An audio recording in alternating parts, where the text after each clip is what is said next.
இன்றைக்கு தாயும் அதன் குட்டியும் நமக்கு ஏதாவது உணவு கிடைக்குமா என்று எதிர்பார்த்து கொண்டிருந்தது.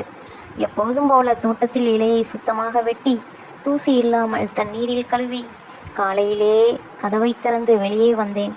கேட் ஓபன் செய்ததும் அந்த தாய் நாய் என்னை பார்த்தது. இவர் நமக்கு உணவு தர வருகிறாரோ என்று தெரிந்த மாதிரி மெதுவாக ஓடி வந்தது. அதை பார்த்த குட்டி சந்தோஷத்தை சொல்ல முடியாமல் குதித்து ஓடி வந்தது. நான் இடையில் இலையை வைத்து சாப்பாட்டில் பால் ஊற்றி முட்டை கலந்து நன்றாக பிசைந்து வைத்தேன். குட்டி நாய் முதலில் ஓடி வந்தது. பசியோடு சாப்பிட ஆரம்பித்தது. ஆனால் தாய் அது காத்திருந்தது, குட்டி முதலில் சாப்பிடட்டும் என்று. அந்த காட்சி பார்த்ததும் மனது நெகிழ்ந்தது. ஒரு நண்பர் சொன்னார், பால் மட்டும் ஊற்றினால் சாப்பிடவில்லை என்றால் முட்டை கலந்து பாருங்கள் என்று. அப்படி செய்தேன், நன்றாக சாப்பிட்டது. அந்த நல்ல மனசு கொண்ட நண்பருக்கு மிக்க நன்றி. பசி இருந்தாலும் தாய் மனசு முதலில் குட்டிக்குத்தான். வாழ்க வளமுடன், வாழ்க தமிழ்.